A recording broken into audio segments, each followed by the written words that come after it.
Jungle. Audio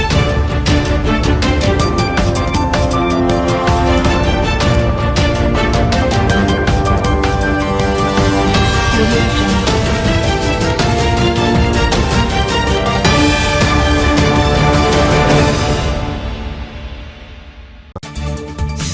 প্রথমেই জানিয়ে দিব, অবশেষে আওয়ামী লীগের মনের আশা পূরণ হতে চলেছে।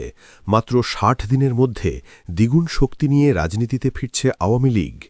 ভারতের চাপে দিশেহারা তারেক রহমান, এদিকে ফেঁসে গেলেন আসিফ নাহিদ। এবার জানিয়ে দিব, স্বাধীনতার ৫৫ বছরে আবারও গভীর সংকটে বাংলাদেশ।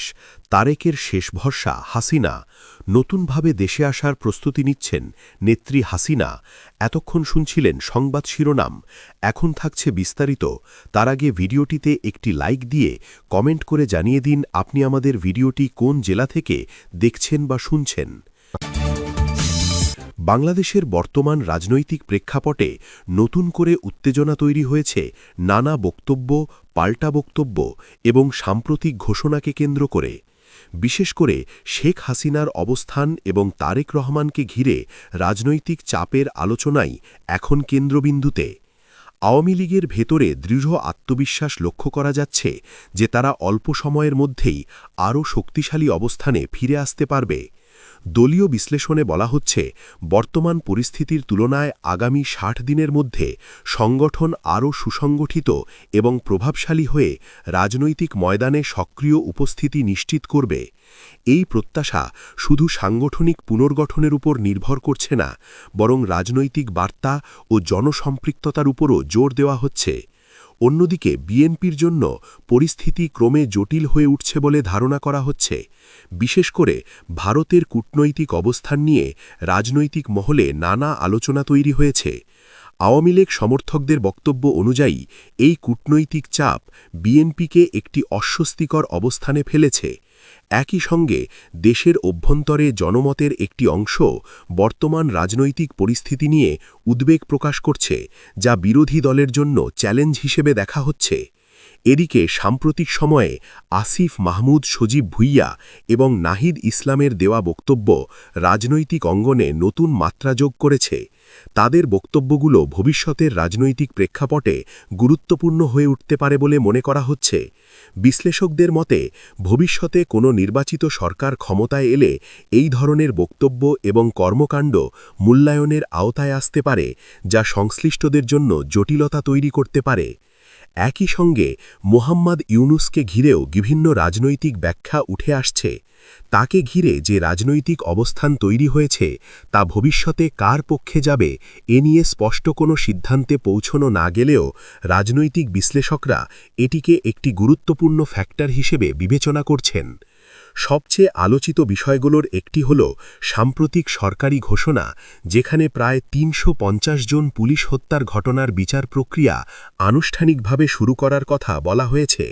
এই ঘোষণার মাধ্যমে একটি বড় আইনি প্রক্রিয়ার সূচনা হতে যাচ্ছে, যা দেশের আইন শৃঙ্খলা ও বিচার ব্যবস্থার জন্য গুরুত্বপূর্ণ বলে মনে করা হচ্ছে। প্রথম তালিকায় যাদের নাম এসেছে তাদের মধ্যে নাহিদ হাসনাত সহ আরও কয়েকজন রয়েছেন বলে জানা গেছে। এছাড়া কোটা আন্দোলনের সমন্বয়কদের নামও আলোচনায় এসেছে, যা এই বিচার প্রক্রিয়াকে আরও সংবেদনশীল করে তুলেছে।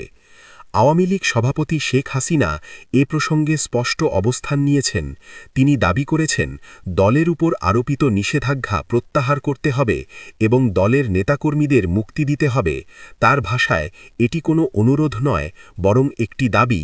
এই বক্তব্য রাজনৈতিকভাবে তাৎপর্যপূর্ণ, কারণ এটি দলের ভবিষ্যৎ কৌশলের একটি ইঙ্গিত বহন করে। অন্যদিকে তারেক রহমানের অবস্থান নিয়েও কঠোর সমালোচনা উঠে এসেছে। আওয়ামী লীগ পন্থী বিশ্লেষণে বলা হচ্ছে, তিনি এমন এক রাজনৈতিক পরিস্থিতির মধ্যে রয়েছেন যেখান থেকে বেরিয়ে আসা সহজ হবে না। বিশেষ করে আন্তর্জাতিক ও আঞ্চলিক রাজনীতির জটিল সমীকরণ তার জন্য আরও চ্যালেঞ্জ তৈরি করছে। সব মিলিয়ে বাংলাদেশের রাজনীতি এখন একটি গুরুত্বপূর্ণ সন্ধিক্ষণে অবস্থান করছে। একদিকে ক্ষমতাসীন ও প্রভাবশালী রাজনৈতিক শক্তির আত্মবিশ্বাস, অন্যদিকে বিরোধী শক্তির চ্যালেঞ্জ। এই দুইয়ের মধ্যে একটি নতুন ভারসাম্য তৈরি হওয়ার সম্ভাবনা দেখা যাচ্ছে। আগামী কয়েক মাস এই পরিস্থিতির মোড় কোন দিকে ঘুরবে সেটি এখন সবচেয়ে বড় প্রশ্ন। স্বাধীনতার ৫৫ বছর পূর্তির এই সময়ে এসে বাংলাদেশ আবারও এক গভীর রাজনৈতিক সংকটের মুখোমুখি দাঁড়িয়ে আছে, এমন একটি ধারণা রাজনৈতিক অঙ্গনে জোরালোভাবে উচ্চারিত হচ্ছে। দীর্ঘ পথ চলার পর রাষ্ট্রের রাজনৈতিক কাঠামো, ক্ষমতার ভারসাম্য এবং নেতৃত্বের প্রশ্ন নতুন করে আলোচনার কেন্দ্রে উঠে এসেছে। এই প্রেক্ষাপটে সবচেয়ে বেশি আলোচিত দুইটি নাম হল শেখ হাসিনা এবং তারেক রহমান। বর্তমান পরিস্থিতিতে বলা হচ্ছে দেশের রাজনৈতিক গতিপথ একটি গুরুত্বপূর্ণ মোড়ে এসে দাঁড়িয়েছে। নানা ঘটনা প্রবাহ, বক্তব্য এবং পাল্টা অবস্থানের মধ্য দিয়ে একটি অস্থিরতা তৈরি হয়েছে, যা সাধারণ মানুষের মধ্যেও উদ্বেগের জন্ম দিয়েছে।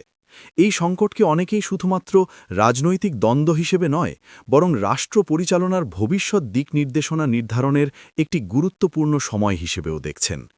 এই প্রেক্ষাপটে তারেক রহমানকে কেন্দ্র করে আলোচনার নতুন মাত্রা পেয়েছে। বলা হচ্ছে তিনি এমন একটি অবস্থানে রয়েছেন যেখানে তার রাজনৈতিক কৌশল এবং সিদ্ধান্তই নির্ধারণ করবে ভবিষ্যতের পথ চলা। তার জন্য এই মুহূর্তটি অত্যন্ত গুরুত্বপূর্ণ, কারণ রাজনৈতিক প্রতিপক্ষের অবস্থান, আন্তর্জাতিক চাপ এবং অভ্যন্তরীণ সমীকরণ সব মিলিয়ে তাকে একটি জটিল বাস্তবতার মুখোমুখি করেছে। একই সঙ্গে আলোচনায় উঠে এসেছে শেখ হাসিনার সম্ভাব্য প্রত্যাবর্তনের বিষয়টি। বলা হচ্ছে তিনি নতুনভাবে দেশে ফিরে আসার প্রস্তুতি নিচ্ছেন, এবং এই প্রস্তুতি কেবল ব্যক্তিগত বা দলীয় নয়, বরং একটি বৃহত্তর রাজনৈতিক কৌশলের অংশ। তার অবস্থানকে ঘিরে আওয়ামী লীগের ভেতরে একটি সুসংগঠিত পরিকল্পনার ইঙ্গিত পাওয়া যাচ্ছে। এই পরিকল্পনার মূল লক্ষ্য হচ্ছে দলকে পুনরায় শক্তিশালী অবস্থানে নিয়ে আসা এবং রাজনৈতিক অঙ্গনে প্রভাব বিস্তার করা। শেখ হাসিনার এই প্রস্তুতি নিয়ে যে আলোচনা তৈরি হয়েছে তা দেশের রাজনীতিতে নতুন উত্তেজনার জন্ম দিয়েছে। তার সমর্থকেরা মনে করছেন তার নেতৃত্বে দল আবারও সংগঠিত হয়ে শক্তিশালীভাবে রাজনীতিতে ফিরে আসবে। তারা এটিকে শুধু একটি প্রত্যাবর্তন নয়, বরং একটি পুনর্গঠন প্রক্রিয়া হিসেবে দেখছেন, যেখানে দলীয় কাঠামো, নেতৃত্ব এবং রাজনৈতিক বার্তা নতুনভাবে সাজানো হবে। অন্যদিকে এই পরিস্থিতি তারেক রহমানের জন্য একটি বড় চ্যালেঞ্জ হিসেবে দেখা হচ্ছে। বলা হচ্ছে তিনি এখন এমন এক বাস্তবতার মধ্যে রয়েছেন যেখানে প্রতিটি পদক্ষেপ অত্যন্ত হিসেব করে নিতে হবে, কারণ রাজনৈতিক প্রতিপক্ষের শক্তিশালী অবস্থান এবং দেশের অভ্যন্তরীণ পরিস্থিতি তাকে কঠিন পরীক্ষার মুখে ফেলেছে। এই মুহূর্তে বাংলাদেশের রাজনৈতিক পরিবেশে যে অস্থিরতা বিরাজ করছে তা শুধু দুই নেতার দ্বন্দ্বের মধ্যে সীমাবদ্ধ নয়, বরং এটি একটি বৃহত্তর রাজনৈতিক সংকটের প্রতিফলন, যেখানে বিভিন্ন পক্ষ নিজেদের অবস্থান সুসংহত করার চেষ্টা করছে। এই প্রক্রিয়ায় কখনো উত্তেজনা বাড়ছে, কখনো আবার সমঝোতার সম্ভাবনার কথাও শোনা যাচ্ছে। রাজনৈতিক বিশ্লেষণে বলা হচ্ছে এই সংকটের পেছনে রয়েছে দীর্ঘদিনের অবিশ্বাস, ক্ষমতার প্রতিযোগিতা এবং নেতৃত্বের প্রশ্ন। এই বিষয়গুলো সময়ের সঙ্গে সঙ্গে জটিল আকার ধারণ করেছে, এবং এখন তা একটি বড় ধরনের সংঘাতের রূপ নিতে পারে, যদি না কোনো সমাধানের পথ খুঁজে পাওয়া যায়। এদিকে সাধারণ জনগণের মধ্যেও এই পরিস্থিতি নিয়ে নানা ধরনের প্রতিক্রিয়া দেখা যাচ্ছে। কেউ এটিকে রাজনৈতিক বাস্তবতার স্বাভাবিক অংশ হিসেবে দেখছেন, আবার কেউ এটিকে দেশের স্থিতিশীলতার জন্য হুমকি হিসেবে বিবেচনা করছেন। এই দ্বৈত মনোভাবই প্রমাণ করে যে দেশের রাজনৈতিক পরিস্থিতি কতটা সংবেদনশীল হয়ে উঠেছে। শেখ হাসিনার সম্ভাব্য প্রত্যাবর্তন এবং তারেক রহমানের বর্তমান অবস্থান, এই দুইটি বিষয়ই এখন বাংলাদেশের রাজনীতির মূল কেন্দ্রবিন্দু। একদিকে একজন নেতা নতুনভাবে দেশে ফিরে এসে রাজনৈতিক শক্তি পুনর্গঠনের প্রস্তুতি নিচ্ছেন, অন্যদিকে আরেকজন নেতা তার অবস্থান ধরে রাখতে এবং ভবিষ্যতের পথ নির্ধারণ করতে লড়াই করছেন। সব মিলিয়ে বলা যায় স্বাধীনতার ৫৫ বছর পর বাংলাদেশ আবারও একটি গুরুত্বপূর্ণ সন্ধিক্ষণে দাঁড়িয়ে আছে। এই সময়ে নেওয়া সিদ্ধান্ত, গৃহীত কৌশল এবং নেতৃত্বের ভূমিকা নির্ধারণ করবে দেশের রাজনৈতিক ভবিষ্যৎ কোন দিকে যাবে। সামনে যে সময় আসছে তা শুধু রাজনীতিবিদদের জন্যই নয়, বরং পুরো জাতির জন্যই অত্যন্ত গুরুত্বপূর্ণ।